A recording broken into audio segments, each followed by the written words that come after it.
Welcome to Season 4 of The Breakdown, the official podcast of the Breakaway Roping Journal and calfroping.com. This season, we're diving into both the breakaway and calf roping like never before, bringing you the personalities, successes, and horses that make these events great. You can expect training tips from the top ropers, stories from the road, and industry news that goes beyond the numbers. I'm Hannah Wheeler, your calf roping host. And I'm Lillian Kent, your breakaway host. And this is The Breakdown. Hey everyone, welcome back to another episode of the Tie Down Breakdown. It's your host, Hannah Mann. Last night in round 9, Haven Meged finally broke the 2025 NFR ice and won his first go-round of the week, earning $36,668, bringing his total NFR earnings to $74,801. We actually talked to Haven a couple weeks before the finals started for a podcast episode, but we have yet to bring it to you guys yet, so stay tuned for that one.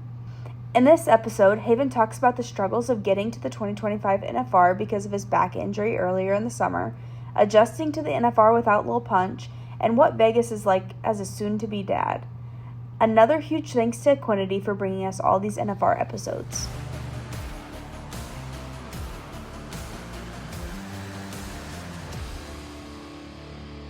How's it feel to finally be in here? Feels amazing, honestly. It feels like it's been a grind to get back here, just mainly to the national finals, and hasn't been as good this week. I made a couple mistakes that cost me money. I haven't drawn the best, but it's all part of it. You know, it's a marathon, not a sprint.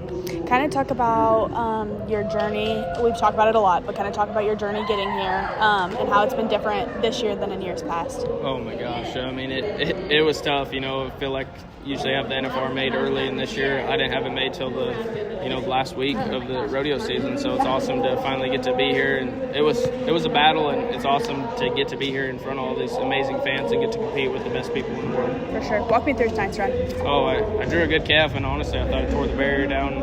I really didn't feel like I heard anybody yell till I had her flanked. You know, the calf kind of come up the rope a little bit, which we knew she was gonna. Just kind of moved around and flanked her and put a fast wrap and hui on her and got done. You know, it was a great calf, and it's awesome to get to finally win around here. You know, felt like I was not going to get here.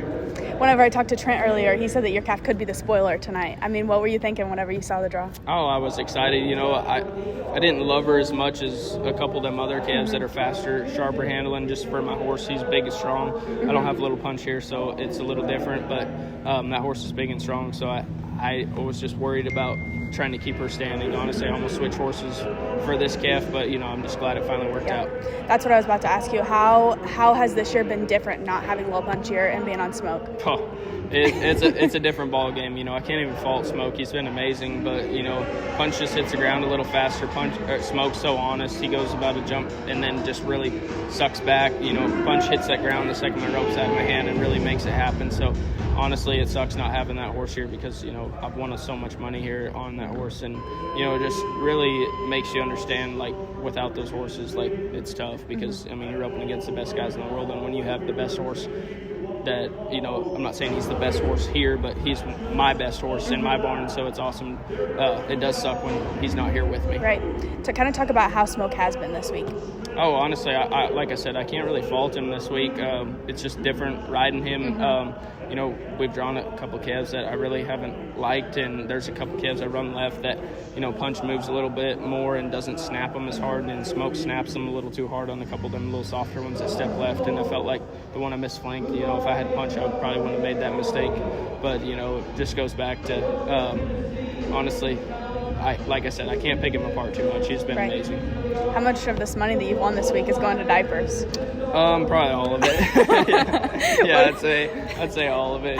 I'm so excited to welcome a little boy. Honestly, it's an amazing. I always tell Shelby, I said, well, hopefully Punch gets healed up because he'll have a heck of a calf horse someday. For sure. What are you guys doing to celebrate tonight? Oh, honestly, I don't know. We're kind of getting old, but, Shelby's pregnant, no party bus, so, I don't know what we're going to do. It's I'm just excited to finally get to go over there. Maybe a nice steak dinner? Joby told me the other day, hey, it starts at 9:30 if you forgot. I was like, yeah, I do remember that, but he's like, it's at the South Point, too, if you forgot. And I was like, yeah, I'm trying to get there, but it's awesome. It's a grind. Getting to rope against the best guys, and it's amazing to get to go there tonight.